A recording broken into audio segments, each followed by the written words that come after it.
Welcome to Between Authors. I'm your host, author Adrian Lopez.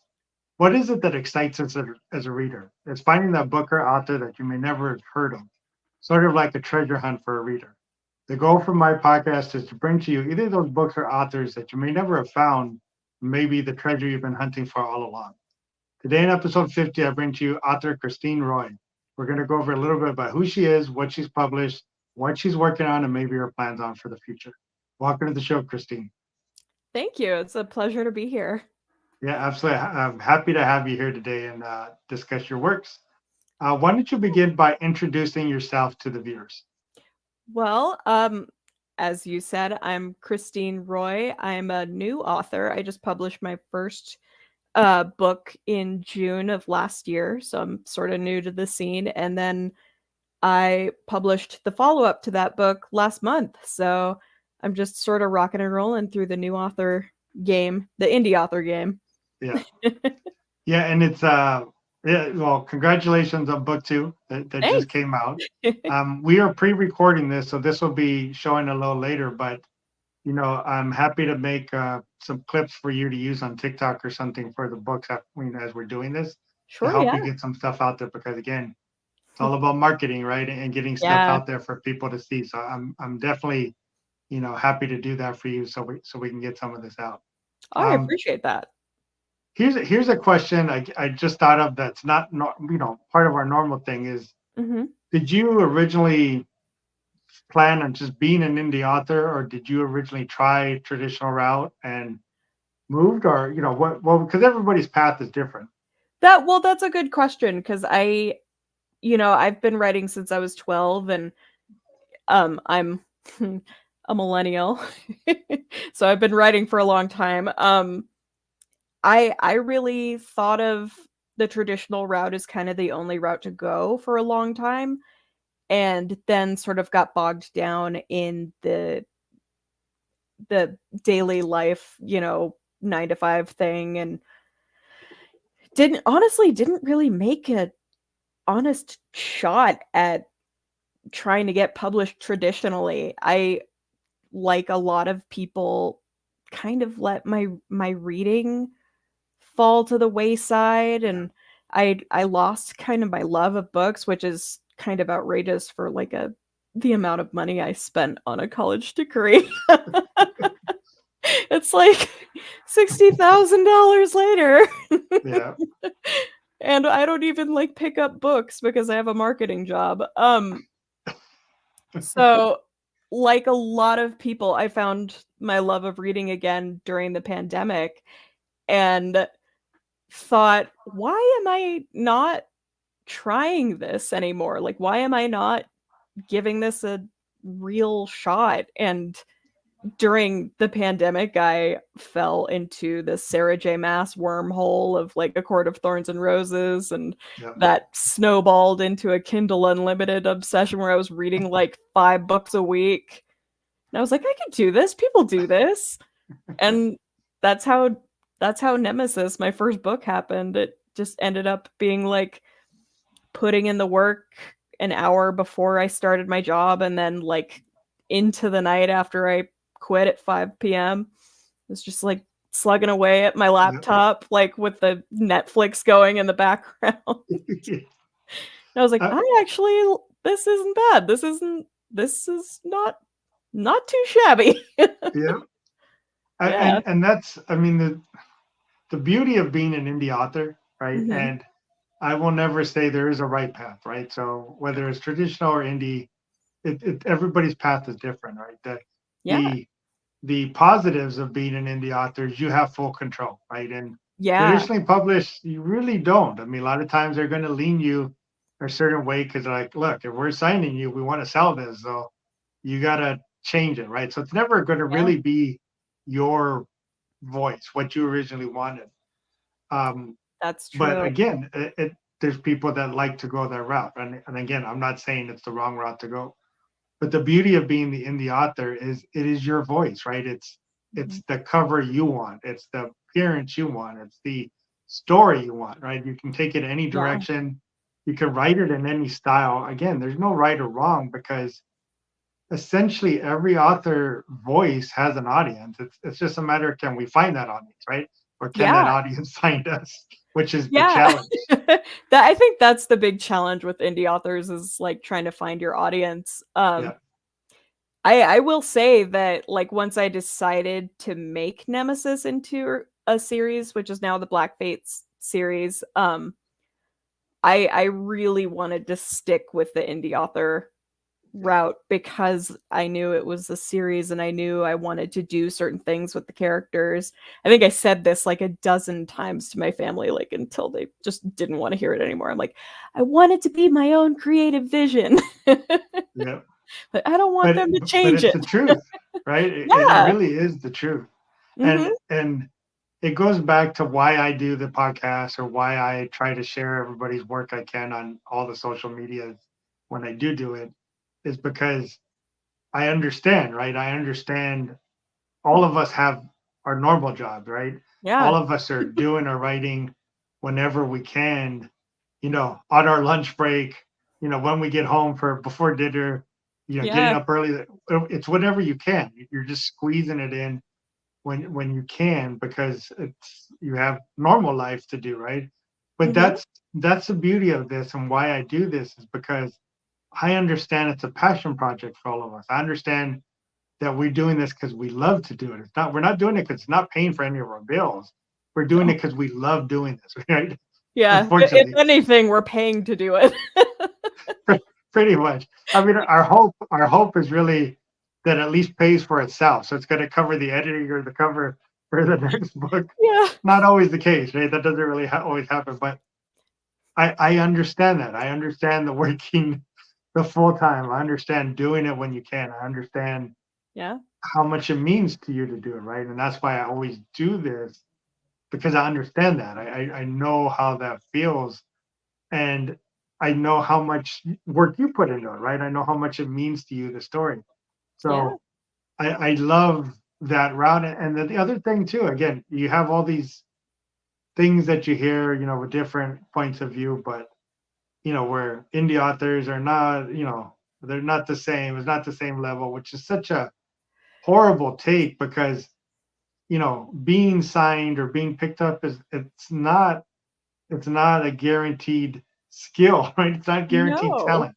There We is can't no all be J.K. Rowling. correlation in talent or skill, right? Because Yeah. all the indie authors I've met and talked to and read, amazing, right? Their works are amazing. Their writing's amazing. So there is no correlation to being an indie author and talent or product, right? Not at And all. I Not at hate when I all. always hear those things. Yeah. I mean, the industry is so much different now than it was 50 years ago. Thanks to the internet. I mean, I when I was growing up, I never thought I'd see Stephen King hawking his book on Twitter, but here we are. Yeah, Like even traditional authors are feeling the squeeze of like having to market their books on social media. So the only difference really is distribution. yeah. And it's, you know, at the end of the day, writing is just art. It's just another kind of art. Mhm. And you don't, walk down the like Champs-Élysées seeing people sketching like Montmartre and think like, well, that's not an artist because he's not hanging in the Louvre. Yep, And it's like exactly. he's working just as hard as Van Gogh. Okay. Yep. It's Yeah, I all mean, art. but that's really the beauty of this, right? And Mhm. like any art, because writing is an art, right? Art itself, music, any of those art forms, it's the connection to the audience, right? It's connection to the Yeah. reader, the viewer, the listener, whatever that is. And it really goes back to, there is no, I say it like this because, yeah, there's a right way to write a book, because you can't just go and just put stuff together. That makes no sense. But there is Yeah. no right way in terms of a certain structure you have to follow, right? And that's the Mhm. beauty of being an indie author. You can go, look, I've always read stuff this way, but I really want to do it this way. I want to come from this angle, this point of view, or I want to change the storyline, right? And I don't want the wolf chasing Red Riding Hood. I want her chasing the wolf and trying to eat Yeah. him. and that's what I want to do, right? And that's the Yeah, beauty of being an indie author is you can do anything you want. definitely. And I honestly think like indie authors are kind of the natural progression of like the 90s sort of punk rock like zine mentality where we're just like publishing our own stuff and handing it out to whoever will take it. I Pretty much. remember like back in the day, make sure my gray hair is covered. Back in the day paying like 10 cents for a zine because somebody like put it together and put it on the countertop at a record store. It's like, you know, I think good art stops being good art when we start being snobs about it. And it's so limiting to new artists to think like this is the only way I can go. This is the only right way. And Yeah, like that it just stifles new voices. And I'm certainly yeah. not saying like I need to get my voice to the people, but You but would there are hope so, so right? many. Yeah. I mean, that's kind of the goal. But but there are so many good writers out there. Like I got my degree in writing. I've heard countless other writers. Like I've been in a million workshops. There are so many good writers out there, and not every publisher is going to pick that person up, but that doesn't mean that person doesn't deserve to be heard. No. I mean, and it really goes back to, and again, I hate hearing the young writers when they get down because don't get selected, their story doesn't get picked up. Mhm. And, I always try to, you know, whether anybody's listening to me or not, because, I don't have a huge following, but I always try to make the point of, it's one person. It's one person that you send that to that's reading it that said no, right? And Yeah. so all the no's, right? And again, even if it's 50, even if you send it to 50 Yeah. agents or whatever queries, and they all say no, doesn't mean your work's not valid and not good. It just Yeah. means, and it's even bigger when you're coming with a new voice, right? You're coming from a different angle. They're not ready for it, right? They don't understand it, and they're not gonna take the time to understand it. So for them, it's oh no, it's not gonna make sense. Nobody wants to see that, right? So it's Yeah. never a hit on your talent or your skill level. It's just, you're never gonna make everybody happy, right? So it's Yeah. not you're not gonna send it and they're gonna say, oh, this is amazing, I'm gonna sign you, but it could very well be amazing and should be signed. But that one person didn't understand it, right? They just did not understand what it was. Yeah, and there's such a like rigmarole when it comes to like sending in your work to publishing houses and literary agents. There's so many rules that it's just like it can be that wwhole process alone can be daunting. Yeah, It's yeah. like I you're mean, not and all allowed the to effort, staple it. Like what? all the effort that you go through for that process, you probably would have already had your book self-published and out, right? Yeah. But again, there is no right or wrong pathway. But I always do like to make an effort for people to understand how amazing and talented all these indie authors, including yourself, are, Thank you. and for them to understand that their work is valid, their voice is valid, right? Definitely. I definitely want to be out there supporting as many indie authors as I can. I mean, I don't think I even set foot in like the big box bookstores anymore so much as I like look up the indie authors through TikTok and just like find their books that way. It's, Yeah, maybe it's on Amazon, maybe it's on Barnes and Noble, maybe it's just their website. But yeah, why not? yeah, There's so and many good, unique ideas out there. yes, and the other thing too, which is interesting. And I know, I've only been in it since last March, right? And I know you Mhm. said June of last year is really when you did your first one, but Yeah. It you took know, like you a you year to hear write first. you hear all these things about the authors with the review bombing and all the stuff they do, Dude, that's messed and up. I can't the, even wrap my brain around that mentality. it's crazy because there's no need for competition, right? Millions and No. millions of readers. No. different points of view. It's not You think fantasy. about these. Fantasy does not mean it's a competition. No, it's if anything, it's great. Like I I came to the indie author scene through TikTok because during the pandemic, I hopped on TikTok because I had nothing else to do, Mhm. apparently. And I found Book Talk and I started seeing these book talkers and they're reading like hundreds of books a year. Hundreds. And Yes. like I can't even imagine watching that many movies a year. I watch the same like 20 movies over and over again. That's not true. I do watch new stuff, but I definitely rewatch old things. Um but like my stepdad has this saying and I think it applies to the indie author community and that's high tides lift all boats. So like if one of us succeeds, all of us can succeed. Like Exactly. we just have to support each other. Yeah. And really it goes back to there is a huge support in the indie author industry, right? And Mhm. it's a beautiful thing when you find it, right? You if when you're in it and you see it and you find it, it really is beautiful because everybody's supporting everybody. They're buying each other's books.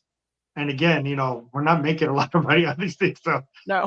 there's only so many you could go out and do, but you're reading it on unlimited, you're reviewing it, you're doing everything you can because Mhm. again, we're supporting each other. And it's a really much more tight knit community than I think people realize on that side, right? And Yeah.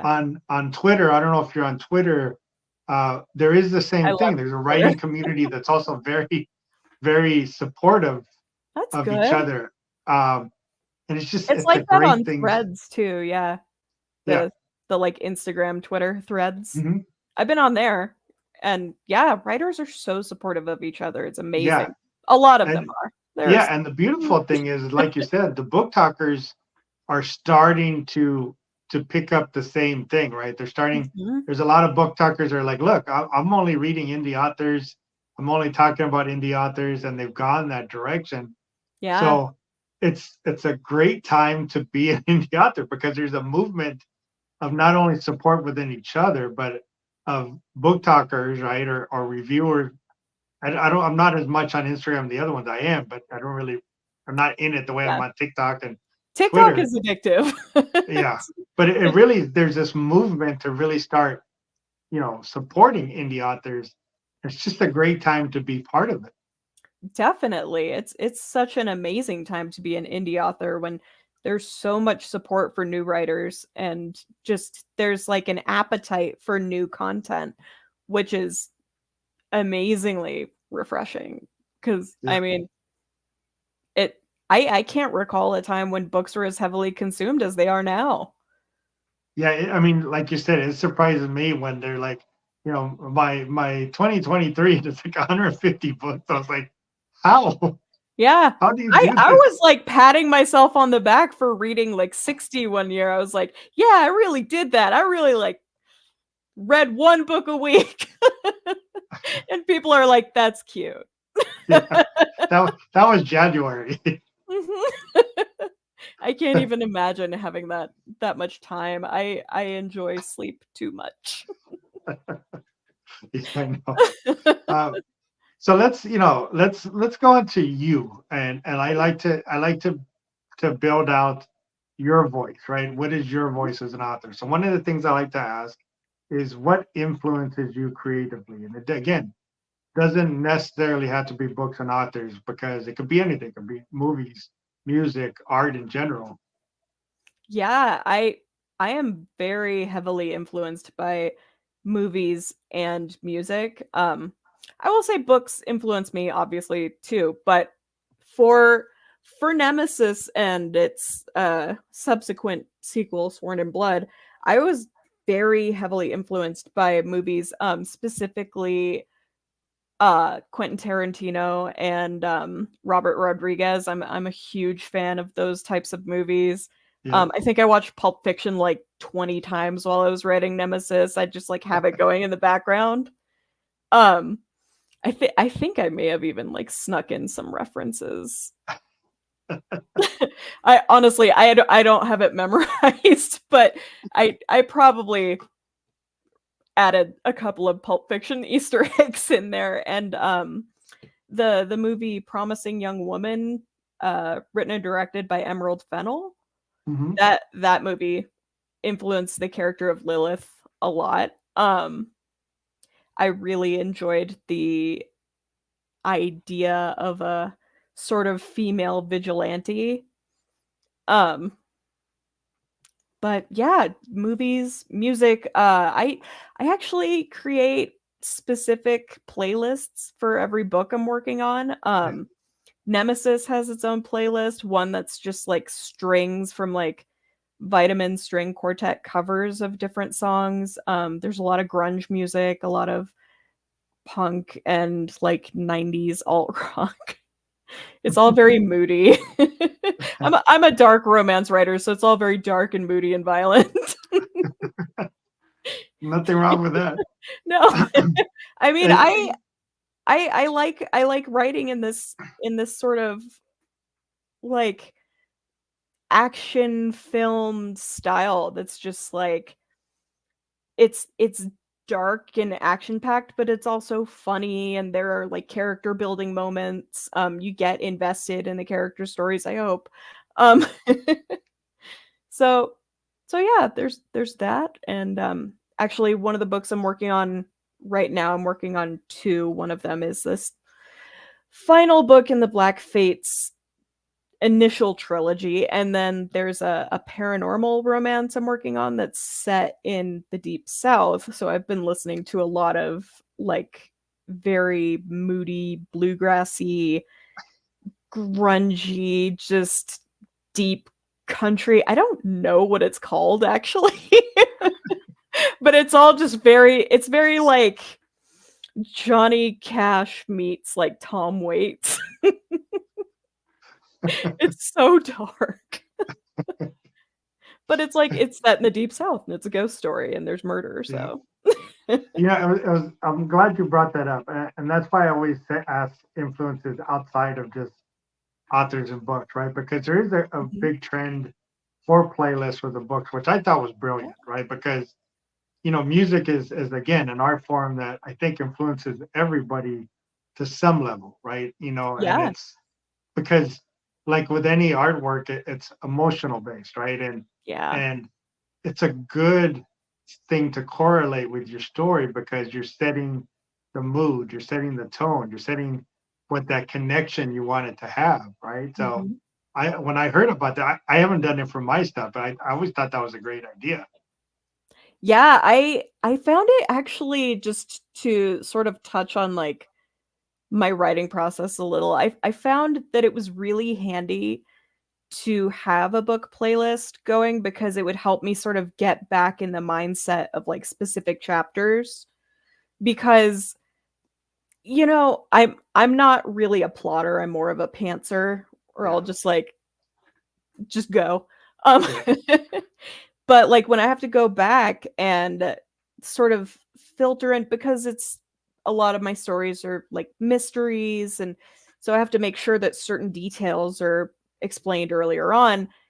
um I'll just go back and listen to that same song, and I use novel pad.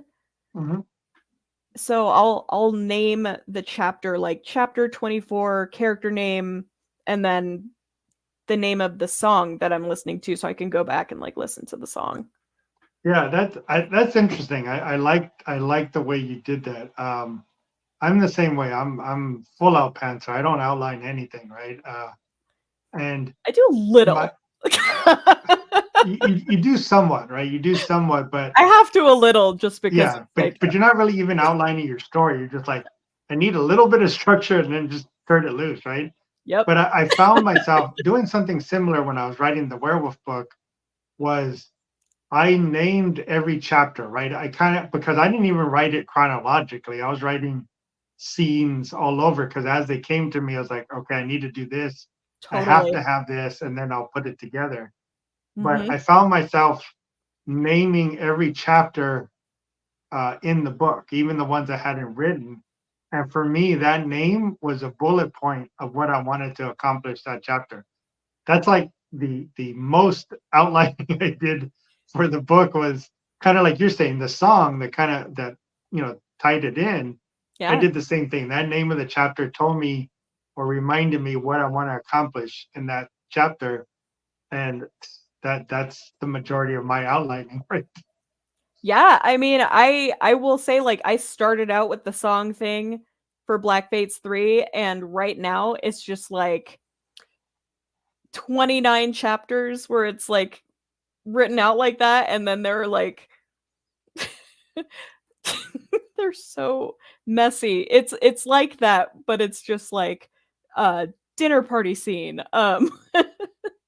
Like this character dies, that character dies, this character dies. And it's just like explaining what's happening in the other chapters I'm writing, because I know what I want to happen toward the Yeah. end of the book. I haven't 100% decided on what order that's going to happen in. I'm sure like some people who have read my books are like, what character dies? But You're like, yeah. oops. More death. In book 2, there was like a major character death, so I've been getting some heat from that. Yeah, I mean, it's you understand it because I'm writing my zombie book right now, and Mhm. you're building out the characters because you want the reader to connect with them. Yeah. But I'm like, well, he's gonna die, right? I know he's gonna be the horrible death. Mhm. This way, you're not don't even want to think about how he's gonna die. So Yeah. you already have it in your mind, like, sorry. Yeah, it's, I killed off a major character in book 2, and I always knew that that character was going to die. So like writing book 1 and then writing book 2, I caught some heat from like one of my beta readers who was like, "This character dies? Why did they have to die?" And I was like, "Well, they have to die so that this character can have some more character development." I fridged a character. I know it's not cool, but Yeah, this character needs more page time, so this one unfortunately gotta go. yep. Can't get to the major arc of the series if this person's in the way, so they gotta die. And the other good point you did was the how you talked about an action movie in terms of your books, right? Um, because horror movies for me is my biggest influence. All of them, right, from the old Universal all the way to the new stuff. Yeah, I Again, mean, because of with my the age, I've werewolf. watched them all, right? I've seen everything. Yeah, I figured you had some universal ties with the Lycan thing. Yeah.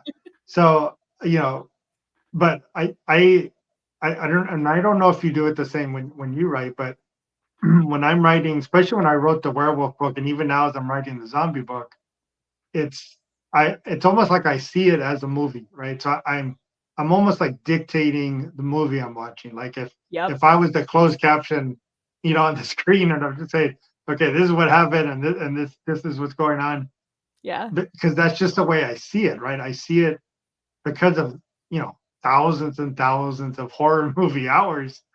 That's the way I see it myself as I'm writing it, right? So it's an interesting point when you mention that as an action movie as you're writing the book, or as you're thinking about the scene.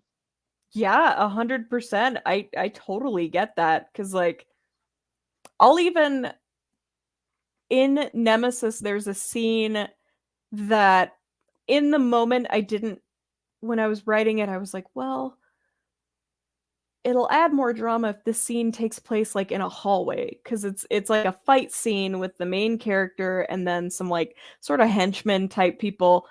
And I thought like, it'll just add more drama if it's that way. And my husband happened to be rewatching the Daredevil series. Oh yeah.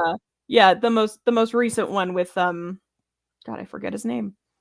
Charlie Cox. Is, And is it the one where they're all in there? All the ones from the Netflix shows where they're all together? I think it was the original Netflix The show, original? which was just freaking spectacular in my opinion. Yep. But there's a scene where the Daredevil character fights a bunch of henchmen in a hallway. So I went and like looked up that scene on YouTube and I was like, okay, what is he doing to like get around these henchmen? Like what specific movements is he doing? And like that helped me sort of find the language to describe what was happening Yep. in the scene, because it's like I'm trying to write an action character. I need to see what other action characters are doing, and you know how they say like there's no such thing as an original story, it just hasn't been written by you. So, I thought like Lilith, the main character of the Black Fate series, she's sort of an anti-hero like Daredevil. She's not always, I mean, she kills people for a living. She's not a good person. But but she's good at what she does. She's just not very good at what she does. She's relatable. She's relatable. She's like exhausted most of the time and it's just staying awake with snacks. But but action movies. That's kind of my go-to reference when this sounds prosaic. It helps, right? Writing it helps action. with the visuals. Yeah, it helps with the visuals. And it does play out like a movie. I don't know that right? a lot of authors experience that, but it does play out like a movie in my mind. Like that's how Nemesis started, was just, I'm not a great sleeper. So like I'll lay in, usually now I'll read, but I'll like lay in bed and kind of like picture scenarios. And it almost is like a meditation for me, where it's like I try to add as much detail as possible. And that's how Nemesis started, is like it was a scenario that I just kept going back to, and I was like, oh, that's kind of interesting. I want to keep exploring that. It's crazy how that happens, right? I mean, my werewolf book was basically I had a picture of a scene, right? And actually it was really just a picture. It's almost like I was looking at a painting. And I kept thinking about that and I go, I really like that image, right? That image really stood out to me. And I wrote a scene from the image, which is a major scene in the book. And then from that, I go, wow, and then I wrote another scene that would tie in. And then from that point, I just said, okay. And then I just start going after. But it's interesting sometimes just where they come from. It's because it's not even like you're saying, okay, I want to do this. It's just some things, it pops in and you're like, that's the one, right? That's where I want to go after. Yeah. I mean, for Black Fates 3, I just wrote a scene like this morning and yesterday that was like, it just popped into my head like, ooh, I really want to add this. Like, I think this will be funny. And it's like a Helen Mirren type character in sort of an unexpected situation, and it's just, I think it'll be entertaining, but it played out like a movie in my head. Like I cast actors in my head to play these characters. Like I'll follow different actors on their social media just to sort of see like what their sort of like gesticulation is like and what their body language does when they're talking, maybe kind of the syntax of their speech, just to sort of get a grip for like what these characters do. I mean, I based a character on Jason Momoa and I follow him on Instagram now, and I feel like I have to unfollow him because I feel like I might be letting that character become too much like him. Like, maybe we should cut this off. Because like I don't think he's a retired Navy SEAL with like a PTSD issue. but he maybe has played one on TV, right? So technically it might count. Maybe, I don't know. But like, so do you do that? Do you like cast characters in your head? I do and don't. I do in terms of I have a picture of the character in my mind, like what I want him to do, right? And Mm-hmm. someone had asked me, like, my main character, Caden, because in the book he's a high profile defense attorney Mm-hmm. that finds out, he also happens to be a werewolf, right? So it was like they were asking me, and the one guy that I thought about that just it seemed to make sense to me was Henry Cavill, right? Yeah, Superman. Mm-hmm. He had the in my mind just had the image of that defense attorney, that image that you would see, because in the book he has a lot of high profile media cases, right? So he's always Yeah, on the camera and stuff. So it's that very made Herbie Dent. sense. Yeah, that made sense. And then Mhm. his Witcher and all the other stuff made sense on the transition, right? So Yeah, it just I understood it can as go I from was like doing it. Clark Kent to Geralt of Rivia. Yeah, and the other thing, and it's a good point, right? I like talking about this because again, it's why your story came about and why your characters came about. Yeah. But I never take credit because it's another werewolf author who's a good friend of mine that came up with a correlation, and I really understood what he meant. He's a huge Hulk fan from Marvel, and so am I, right? Hmm. That's our favorite characters, both of us. My husband And loves the Hulk. I hear you. yeah, and it's basically it's the werewolf, right? Because the werewolf is pure aggression, rage, Yeah. and that's what that character was always originally about. And I understood that correlation. And in my book, I didn't even realize it, but one of the guys that wrote it, read it, talked to me about it and says, I noticed this. And the my character has a Hulk arc, right? In terms Yeah. of starting off with that raw aggression Hmm. and basically coming to the point where he's like Professor Hulk. Because Yeah. in the growth as a werewolf and at some point in the book, he's in full control, right? He's the character, but he's a mean, nasty werewolf, but he's in control. He knows it's him now. Yeah.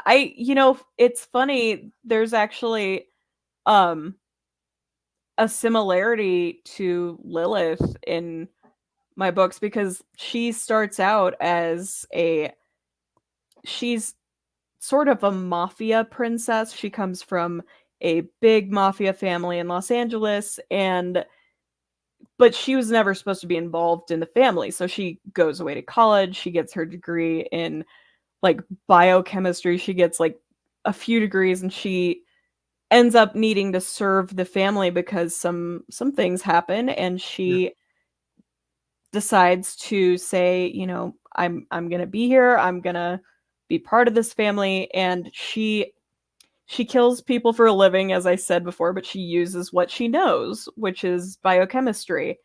And every time she has to kill somebody and she has a problem with it, she vomits because she has like this internal moral struggle yeah, with what she's doing. And that it's a series, so she has to grow and she has to learn, and she comes to both struggle with and sort of accept that part of herself that can kill people. um so it's sort of a Hulk to Professor Hulk arc, but in reverse. yeah, Where yeah. No, I she sort understand of completely. becomes the monster. Yeah, And like that's really where book 3 is going, is like she has to find a balance between what she feels as just Lily, as her love interest calls her, and what she feels is like Lilith Kacha, the fixer for the Kacha family. yeah. But it is a natural progression arc for an actual character like that, right? Because Hmm. at some point, no matter how you know repulsed you are by what you do or what you're doing, at some point you're going to get desensitized to it, right? Even if you Yeah. don't want to. So Well, that and is a natural arc yeah. progression. It's just going to happen, right? It's just there's almost no way to get around it. Yeah, and she sort of realizes that she kind of enjoys it depending on the situation. And as these situations present themselves more, as her life becomes more filled with things that sort of elicit a rage type response, she kind of lets herself lean into that feeling, and she doesn't regret it as much, and she's like, Yeah. well, they deserved it. Yeah, And let's talk a little more about the two books, right? yeah, sure. Again, I don't want you to give any more than you're comfortable giving, so give us a summary without, giving too much away of the books. Well, I have both of them right here, so I have visual aids. Well, so there's Nemesis, and Okay. this is the first book in the Black Fate series. It's my first baby, my oldest child, my favorite. It's actually not my favorite anymore. Sworn in Blood is my favorite, because Nemesis is. I wanted to take the whole, since this is in the romance genre, and I was reading a lot of romance. I read a lot of different genres. And I saw some repeated patterns, and there's a lot of good writing in those repeated patterns. I'm not here to poo on anything. But I wanted to kind of flip it on its head, sort of take the mafia romance and the billionaire romance and kind of flip it on its head. And that not every billionaire out there is going to be a good person. Yep. So I decided to write Nemesis, and I'm trying to think of a concise way to explain the plot without giving anything away. Lilith finds herself tasked with finding some girls who've gone missing, who happen to be employed by her family. And during this investigation, she has to get close to a billionaire who owns the dating service both of the girls were using, called Eros. He's like this tech billionaire, and he happens to have started his company with money borrowed from her big mafia family, so he kind of owes them. So that story goes from like mafia romance and billionaire fake dating, forced proximity kind of thing, to mystery and action. So I don't want to say too much else in case people haven't read it. Right? But again, the one thing I appreciate from other authors, actually I appreciate from every artist, right? Whether it's music, movies, or whatever, I do appreciate when you come from a different angle, right? And I like when you see and say, okay, I've seen this done amazing a bunch of times, but I've seen it done a bunch of times. I don't want to do. It doesn't, again, for an indie author, it doesn't have to be, right? You can go up. I'm switching this entire thing. And I love that. I love when authors do that and come from a different direction to say, I'm not going to follow the normal. Yeah, I mean, I'm writing a paranormal romance right now, and it very much sort of follows those tropes. It's hard to tell a ghost story without hitting certain marks, Yeah. And I think with a lot of genres, we can sort of offer ourselves some flexibility and some creativity. Not that I don't want to go out and read like another book where there's like a mafia don who like is in like an arranged marriage, and I've read like 20 of those books, and I'll read 20 more. I don't care.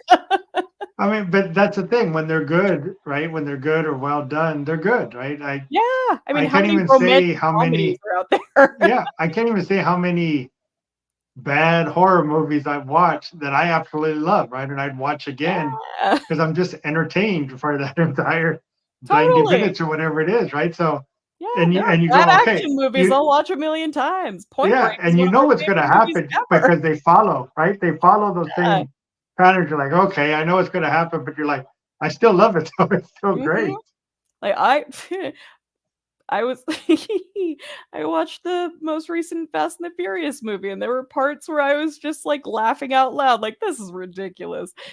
But I still watched it and enjoyed Yeah, it. you still had fun, right? You're still like, Yeah. okay, that was a lot. That my 90 minutes or whatever I gave him was fun. I Mhm. enjoyed I mean, granted, there sometimes I'm scrolling on my phone because I'm like, okay. Um, But yeah, it's interesting. I do, like I said, I appreciate when you come from a different angle, because again, I've watched so many horror movies and I always hate it's the dad passed away, or he had an accident, and it's the mom with the kids and they had to move back home, and I go like, mhm. okay, I understand it's the setup, but it doesn't have to Yeah, be the setup, right? they have to It be the doesn't have to same be that thing the every kids are time. lonely and that's why they're going to get haunted or possessed. It could come from a different angle. But Yeah. I still watch it. I go, that's still a great movie. But you're like, Mhm. doesn't have to be. You don't have to put that template in there and just follow it. Yeah, totally. I mean, there are so many like great unique thinkers out there, but there's also like slasher films that are still fun to watch. Like I'll watch the hell out of Scream. Like there are a Yeah. million slasher movies out there, but Scream's fantastic and I'll watch it again and again. Yep. Yep. So I usually like to ask some questions about the book, right? And you can do the two books together, because again, Sure, I yeah. want you giving away too much from each of the books, right? Yeah, honestly, they're so melded in my brain at this point, it would be hard for me to be like, "Well, this only happens in this book." Because it's like for authors, it's like one long storyline, right? So it's like, wait, does that Yeah. happen in the first book or the second book? Yeah, I know. And you start talking, and you're like, oh, like for me, I'd be, oh, wait a minute, that's my zombie book. That wasn't the werewolf book. Like everything just starts blending together. Yeah, totally. You're like, wait, I don't remember the werewolves fighting the zombies. I don't remember that now. But it seems like it makes sense in my mind. Mhm. There's a Um, character that comes up in the second book who's like such a part of the series moving forward. I'm like, wait, he's not in the first book. I can't mention him. so I usually ask this question, but it's sometimes a little tricky to answer, right? So the question I like to ask is, did you have a favorite scene in the book, right? And your answer could be from each book, it could be from one book. But again, I don't want you to give anything away, even though that scene may be giving it away, right? So Yep. do you have something that you would consider a scene for that's not giving away too much of the story? Well, I'm trying to think of a way to explain it that doesn't give anything away. Because the end of Nemesis really sets up book 2, which is Sworn in Blood, which is, I'll just hold that up since I held up Nemesis. Sworn in Blood. Um it really sets up book 2, and it does so in a way that's like I really knew where I wanted to go with the story and who I wanted to be important, because it is a romance series and the relationships are important. So like who Lilith ends up with isn't the person she has a relationship with in the first book, but he's a major character in the first book. So he's in the last scene, and he's there. I'm like, oh shit, that's actually kind of a spoiler. Well, we'll keep it at this, right? So Yeah. your favorite scene really is because it sets up what book 2 Yeah, is going yeah. to happen, what's going to be about. So I would It understand why sets up that the is an relationships, it important sets scene. up the plot, which, there's a major, like, through plot, like, mystery plot in the Yeah. second book that hinges on the end of the first book, and I've caught a little heat from that too, because like, book 1 ends on kind of a cliffhanger, and book 2 ends on kind of a cliffhanger, and I had one of my reviewers say like, "God, I hope book 3 has a good ending," and I just responded to her. I was like, "It's book 3 is a happy ending. It's happily ever after. Like everything's good by the end of book 3. Like I promise you, there's gonna be a little bit more pain, but by the end of book 3, like But you're you're almost gonna be there. happy." Because like after a certain point, like you just I don't know if this is your experience or not, but for me, like, I grew to like love these characters because they spend so much time in my head Yeah. that it's like, oh, I don't know if I can do any more to these people. They've been through so much.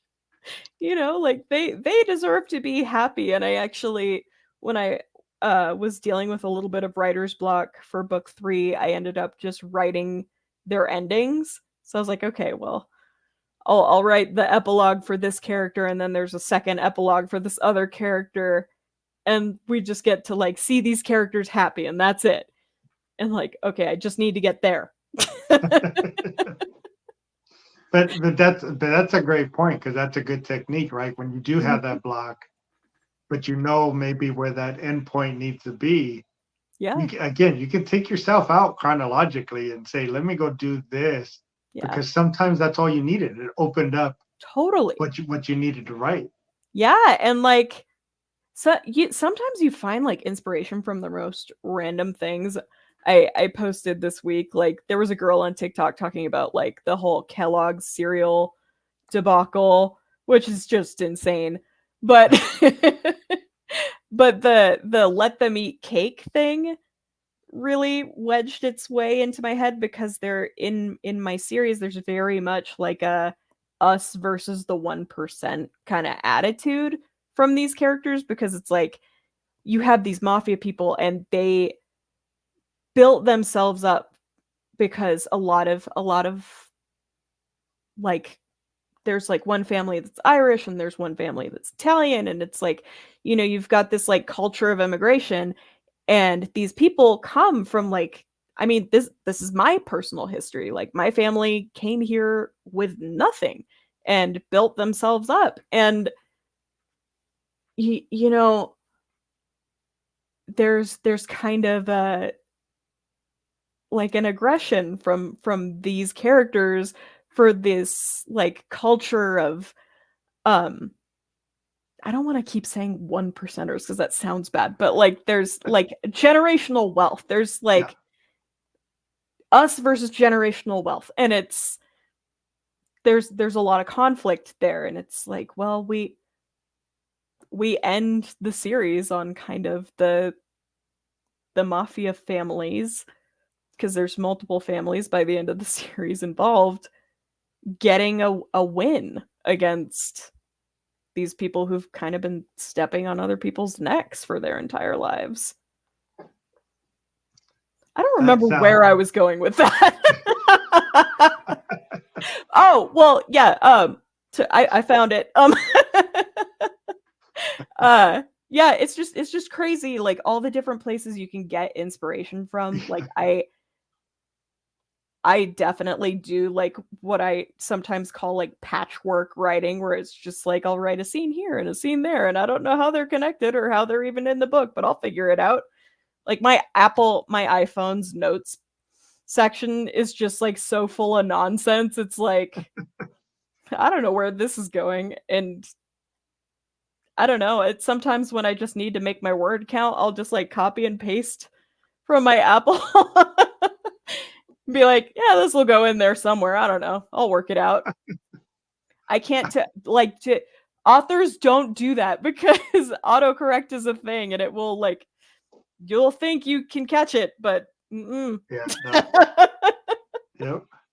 I so many freaking typos and like proofreading things just because of the iPhone notes, because it's like, I thought you meant this word, and I'm like, nope, I meant this word. No, I can see that. I can imagine, because that's just a problem usually in general, right? When you're trying to send something or write something, you're like, not what I meant. I meant what I said. Yeah, and like I like I said, I use Novelpad, and they have like the Grammarly like grammar spelling plugin, and like I use a lot of Italian words because it's a mafia book and I'm half Italian, and I know that Italian Americans use the proper names for things when we're talking about things. So Grammarly doesn't love that. No. And sometimes it autocorrects it. I'm like, nope, that is a word. I need to fix it. Yeah. Yeah, that's Yeah. always a challenge, especially when it's like I use every once in a while if my character's Latin, I'll use those words too, right? Certain words that you may Mhm. call, grandparents or whatever, because that's the word they're going to be using, right? They're not going to Yeah. use the other one. And you're like, and it doesn't understand it. You're like, so you always wind up having to add to my dictionary. Ignore Dude, this word, yes. leave it alone. A million, like I keep going back and forth between using grandfather and nonno because that's what Italians do. We say both. Like Yeah, especially if you're raised in America, like and you're explaining to somebody like, "Oh yeah, that's nonno." Like, "No, it's my grandfather. It's my yeah, grandfather." Um cuz and like there's a nephew character in the series and he calls Lilith Zia because that's what you say Zia. Um but yeah, like it god, using the Grammarly and the Word have to like catch up with the fact that there are other languages in the world. yeah. No, I mean, I'm sure you have it too. Is like when you have certain conversations, you write it in a way it would be said, right? You're like, Mhm. okay, I understand that's probably not correct, but Yeah. that's the way it would be said. I mean, that's in a conversation, that's how you would say it. And Have okay, you have you ever read Train Spotting by Irvine Welsh? I never did actually. He wrote I have it downstairs. He wrote it. It was the most for an American, it's like the most mind-bendy prose and dialogue because he wrote it like in almost like Scottish phonetics. So it's like it took me like I want to say like 30 to 50 pages to finally like figure out like how to read it. But I can't even imagine writing it. Like Yeah, all the words are spelled the way you would say them, not the way you would spell them. So like yeah, I definitely get that where it's like well also the paranormal romance I'm working on. I'm sorry, I've had caffeine today, so I'm a little loquacious. you're fine. The paranormal romance I'm writing is set in the Deep South, and one of the characters is from New Orleans, and he speaks with like some Cajun isms and some Creole isms, and like he drops slang all the time, but my computer doesn't love that. No, it gets flagged right away, and you're like, hmm that is how it will be said. Yeah, like that's That's what he would say. he's he's not going to be using perfect grammar in this situation. Mm-mm. He's not concerned with that at the moment. Yeah. But, to bring it back to like the writing process and especially for I will give this tip to other writers because I found it's helped me a bunch is when I do get stuck and I have writing goals. I have word word count goals for the day just so I can like make certain deadlines.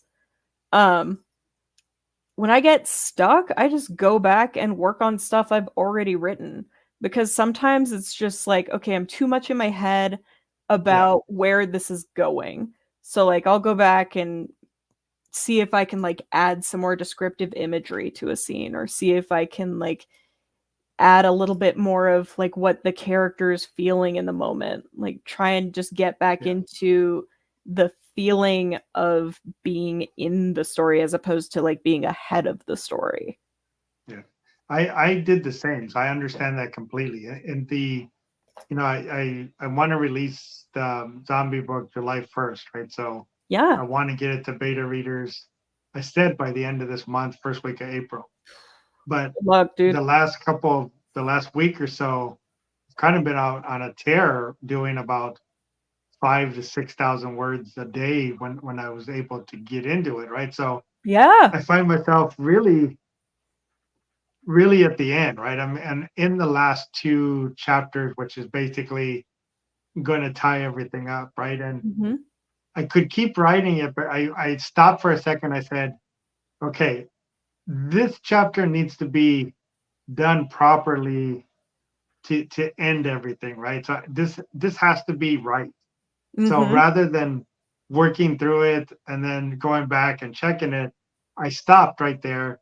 And then I've done that. I've gone back to chapter one on and just rereading it, changing some stuff, adding, with a zombie book, I did my entire write through, and then I like to go back and decide if I need more details for the deaths, right? Yeah. Or the injuries or what you're seeing, because it's interesting. You have to do a certain balance where I want to give them blood and gore, but I don't Yeah. want to essentially make it extreme horror because that may limit the reader base, and that's not really what I'm doing. I'm not really extreme horror writing. So you Yeah. go back and you're trying to balance it and say, just give them enough of, entrails and blood and, and body Mhm. parts without taking it over. So that's a good thing to just go back through and reread. Does it make sense? Yeah. And it really helps when you're stuck or there's a part coming up, because really rereading and doing that Mm-hmm. is going to put you back in that moment again, and that might give you that opening. And that's I'm in that right now, Yeah. doing that for that reason. Yeah, totally. I mean, rereading is such a big part of like just writing because it's uh, I I couldn't even tell you how many like drafts of Nemesis there were before it actually got published. I think technically there were maybe like 10, Yeah. but because I like if you count every time I reread it and every time I rewrote things, it's like probably well beyond that. But Yeah. you know, But that's that's what you do, right? That's how you yeah. get it to where you want it, because the initial telling is getting the story out there, right? Mhm. And then you go through and you're going, okay, some of this doesn't quite make sense or it doesn't tie in the way it did in your head as you were doing it. So Yeah. you clean that up, right? And then you have another reading where you go through it and you may change the way a scene's set up, or you change the dialogue between you do little things. So I can see that where, yeah, again, I don't even know how many I had for the werewolf too. I would think 11's an easy guess, so it's probably above that too, because that's just the way it works, right? Yeah. You change something here, so you're like, oh, that's not going to make sense over here, Mhm. so I got to alter this, and then so a lot of times it's the I would say the baseline of the story is there, but it's tweaked from where maybe you originally had it multiple times. Mhm. 100%. Like I can't tell you how many times I like wrote out a scene and maybe it wasn't something I had set up in the book yet, and now I'm working on I'll just use Black Fates 3 as an example. I wrote a scene and ended up putting it in a different chapter, and in Black Fates 3 the perspective shifts from one character to another character back and forth. And I put that scene in the chapter for a character who I hadn't written it for, so I had to completely rewrite it because it was like, well, this actually works better in this character's scene as opposed to like somebody else in the other character's perspective, because like, oh, it makes more sense for like this character to have this thought than that one. Yeah. It's like the best laid plans of mice and men often go awry. And we So are just out here doing our best. pretty much, I mean, that's it. It is what it is, right? Mm-hmm. It Um, totally is what it is. so I know you're writing book 3 right now. Mhm. Trilogy at this point would be complete. Do you have a release date idea when you want to do for book 3? Uh, And I know it moves. it does. I will say I'm so hesitant to say like a release date because I like set a hard release date for Sworn in Blood, and then I had like all of this drama around getting it out because there was just as a little for those of you who are watching who are not indie authors, a little a little behind the curtain. I had some like contractor stuff happen, and like I had like hard deadlines that had gotten moved by the people, and I was like, okay, but can you finish doing what you need to do because we set the deadline for here and now anyway Yeah. And it happens, right? it happens. You can't prepare for it. So my goal is end of summer. I would really love like a Labor Day release for book 3. Just I want to make sure I give it proper shrift because it is the end of this series arc, and there are going to be other Black Fates books, but this is the end of Lilith's journey. Okay. There are other characters that are woven into the series who are going to get their own spin-offs later, or like their own like standalones. I think I'm kind of done with series for a little while because whoo, it's tough. Yeah, I can imagine. I haven't done it yet, right? But I can imagine. It's cool. I have an idea. I like it. Yeah, I have an idea for a book 2 for the Werewolf. Mm-hmm. I have a plan, right? And it's interesting. We talked about how ideas came up, right? And this came from 2 completely different movies that are probably 30 years apart. Mm-hmm. And it's an aspect of each of them that just clicked in my head and said, okay, that's perfect. That's the perfect template to take the story. So I know where I wanted to go. I've probably written half of it already.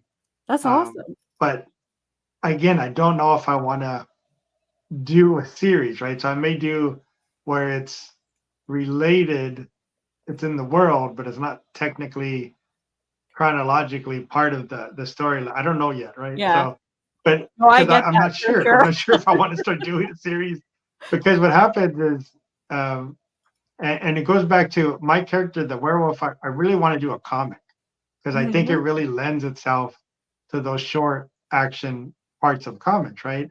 Yeah. And when I really think about the correlation to Hulk, I feel that I could do the original Hulk series from the 70s and basically do it werewolf style as a comic, and every issue it's a different town, and for some reason he gets pissed off and has to kill people, but there's at least a reason for a continuance of it, and you just have that traveling thing that the Hulk used to do. Yeah. But I don't know if I want to go a series, right? I haven't figured it out yet. Yeah, it's it's a battle, but the cool thing about a series is like you can have all of these, at least this has been my experience. You can have these different plots going. You can have like an A plot, a B plot, and a C plot, and then like you can have the B and C plot play out to their entirety in the single book, and then have your big plot going over, and you can have multiple big plots going over different books. I have made the mistake of having multiple big plots going over multiple books, but it gives you the chance to sort of like take a break from telling the big story and kind of focus on the littler stories while also like feeding into the big story. It's a fun experience. It's just also a lot of work. Yeah, I can imagine. Because it's like, wait, what book did I say that in? Did I reveal that yet? I have like PDFs of my books where I will like search the file and be like, wait, okay, when did I say this? What book did I say this in? Did I say this yet? No. Oh, I said something contradictory. Shit. All right, I have to figure something else out. Continuity, man, is the thing. that's the challenge, right? When it Yeah. starts going multiple, you do have to do that. You have to go, okay, what did I do in that first one? Uh-huh. Because you remember, you don't remember the story entirely, right? You remember, Yeah. you remember a lot of the scenes, you remember a lot of the dialogue, you remember overall, but you're like, Well, and sometimes okay, if you're like a pantser, like we are, you're just like patchworking it in. I'm like, I don't know what order that happened in. it might be book 5. Did I write book 5? I don't remember. My husband's reading Sworn in Blood right now, and I'm reading obviously not my own book. And we read on our Kindles before bed, and I'll like look over at where he's at in the book. I'm like, oh, okay. Oh, So the last question I like to ask is, the trilogy's done, right? And like you said, you have some other. Well, it's done meaning the future, right? The future, yeah, your trilogy is it's in done. progress. It'll be Yeah. done this year. And then maybe you've done some of the character development from the story, right? Mhm. Is there something in the future, writing wise, maybe you can call it a goal, maybe you can call it a wish list, something you want to do that you haven't? And that could be attempting a genre you haven't done yet. It could be attempting a storyline that you've thought about but you haven't really started. Is there something there that you have that you want to make sure at some point in my writing career I want to do this? Yeah, I mean, I have the cool thing about the novel pad software is that I guess it's a website, but you can do like multiple books at a time, and I have like 8 right now, and some of them are just like a couple paragraphs into chapter 1 for a few, and I'll say like there are several different genres that I'm working on, and dark romance, they're all romance, but they're all different things I want to try. I have a comedy on there, just a romantic comedy. I have an adventure on there that's kind of a fantasy. I have a fairy tale retelling, like a twisted fairy tale that I don't think that one has been done yet, but I really wanted to write something set in like London because I love London. So I was like, ooh, it'd be cool to start a story here in this shop that I'm obsessed with. Like we're gonna start it right here. And yeah, I kind of just have been chasing the high with different stories. Like I'll just have different ideas and just start writing them. Because I mean, what else is there to do, you know? And sometimes it's not even just writing, it's not even writing them. It's like I have a Pinterest account, and it's public, so most people can go and see like the random freaking recipes I'm saving and stuff. But but I have like all of my book boards are private because they're continually evolving things, but it's like sometimes it just starts with a picture that gives me an idea for a story, and then it's like, ooh, what if also this cemetery and also this, teapot, and like I think that's the cool thing about being a writer is like you don't have to marry yourself to any one genre. You can do lots of things. Like I think Stephen King has like a different name he uses for different books. I probably should have Googled that before I even said it, but I know like J.K. Rowling has a pen name for like her non-Harry Potter universe books. Like there are tons of people out there doing different things, and I'll probably always be Christine Roi, but but you know, the and I lost my train of thought. Sorry. It's my I bad. heard something. I was like, wait a minute, I don't remember what it was. No, the interesting thing though is that almost every book is multiple genres, right? You have the overall probably main one, but you can be in dark romance and make it, like you said, paranormal. You can be in a dark romance and make it a thriller. You can make it a mystery. You can make it sci-fi. You can take it anywhere you want. Totally. So I it's had a not hard time really, categorizing mine. I was yeah, like, I don't know. It's a couple different things. yeah. And why, right? Why do you need to, you want to do it for the search, but Yeah. technically you don't have to fit in that genre, right? You can move it in. And that, again, it's the beauty of telling your story the way you want to. You can take it any way you want. Totally. Yep. You can go wherever you want. I mean, look at Pulp Fiction, just to bring it back around to the movies. Like, have you ever seen an action movie that's like chronologically out of order and like a billion vignettes instead of like one through line? I haven't. Yep. Like, it's a freaking masterpiece, aside from some regrettable things that didn't age well, but but yeah, I mean, why stick to any one genre? The things that are the most interesting, at least to me, are things that bring something fresh to the table. Yep. Yeah, like Like I said, I Shaun of the agree with that Dead, completely. just to bring it back to your zombie thing. Like Shaun of the Dead, mwah, gold. Yep. Just and a perfect movie. And I don't know, I mean, on my podcast, on this YouTube podcast, me and another author did a Halloween special, right? Which we did our top 5 of the main categories.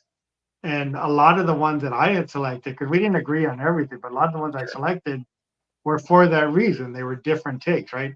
Yeah. Shaun of the Dead, I definitely had as one of my top 5. Nice. For that reason. It's funny as hell, but it's still so good. a decent zombie movie. It's a good zombie movie, right? It hits all those classic notes of a zombie movie where it's like you're noticing the little things in the background, and it's like, oh, it's the issues like gradually encroaching into the foreground of the story. And but it's so good because it's still funny and it's relatable, because you're like, how would a normal person, not like Daryl Dixon, but like a normal person, handle a zombie apocalypse? Like, well, we probably would go to our favorite bar and see if we can get like some drinks for free, because it's like there's nothing else we can do. I know. But see, that's the thing. I mean, if you were to try to sell that, right? I mean, at least those guys had some movies in them, and say, okay, look, we want to do this. You know, okay, we know you guys are funny. Go for it. But if you try to sell that, could you, right? Could you say, look, I got just this random idea. me off the street? No, probably not. People are like, what are you talking about? Like, just go watch Dawn of the Dead if you want to watch a zombie movie. And it's like, but that again, that's the beauty, right? That different angle is what makes that movie amazing, right? That's what really brought that. Not to break your heart, but I'm not really a horror person. So Shaun of the Dead for me was like a perfect movie to watch, because I was like, I'm such a wimp. I'm such a wimp when I'm watching movies. I am totally the person that's like behind a blanket, just like, oh God, here it comes. Because, you know, as not to sound pretentious or anything, but as writers, you learn to see patterns. So it's like, oh God, here it comes, here it comes, here it comes. Yeah. I do that a lot of times where we're watching stuff, and I tell my wife, I go, you know what's they're gonna do this. And then they do it, I go, damn, that was lazy. I go, I say that too. Okay, I just, like, while we're on the subject of movies, there's one thing that I got up on my high horse about, because we went to see Dune 2 this weekend. And there were trailers before the movie, and there was one trailer where they said the thing that drives me nuts every time I see it in a trailer, and it's something's coming. Well, yeah. It's like, well, yeah, sure. Otherwise, you don't have a plot, right? I think it was the trailer for like funny. Godzilla and Kong or something. But I was like, really? Again? Like, how many times do I have to hear this freaking line, something's coming? You really see, you go, why so lazy, right? You like, you don't have to use it. Just do something different. Just come from a different angle. You know, it doesn't come from a writer too. It's from the marketing department. It's like Joe, somebody down at like Sony is like, something's coming. But I, that's a good tie into how we started this podcast. Yeah. As a traditional publishing, that's what will happen, right? They'll say Mhm. you need to put this in because that's what's popular, and you're like, has Yeah. nothing to do with the story. They're like, make it work, make Yeah. it fit. There's some stuff that I put into book 2 because I was like, oh, that's some like classic romance notes I want to hit, and like making that stuff work is hard. Yep, Like making sure it feels organic to the scene is hard. yep, I know. Yeah. Um, I really want to thank you for coming on, Christine. Oh, I actually love doing this. I had a lot of fun. me too. This is the beauty of this, is really getting to meet authors like this, because Mhm. so much of the time, if we do anything, it's just a message here and there on any of the socials, right? Or sharing Yeah. each other's work or stuff. So you never really get to meet anybody, right? And this is always a great thing because, again, the viewers and the readers get to see the person, right? Not just the Mhm. author, but the person, and why you came up with your book, what influenced you to do your book, Yeah. why you did certain characters. And that's that connection from the author to the reader. That's just a beautiful thing. So I always love this, to be able to meet you guys and talk to you. And, you know, because a lot of times we have so much in common in terms of being an indie author, but just Totally. to hear where your influences come from, where your ideas come from, it's just, I enjoy it, right? I always truly enjoy it. So I'm very thankful that you came on. Same. I was very glad to have this conversation. It was a lot of fun. Yeah, and for the viewers, I just want to remind you, definitely, if you have a comment, leave it down for either Christine or myself. Any questions about the books or anything you want to talk about from the episode, we'd love to respond to you on that side. Don't forget to subscribe and hit the notification so you don't miss all these amazing indie authors coming up and all their talented work. And thank you again, Christine. I really did enjoy this. Yeah, it was a great time. Thanks for having And me. absolutely. And thank you, viewers, for watching as well. Goodbye.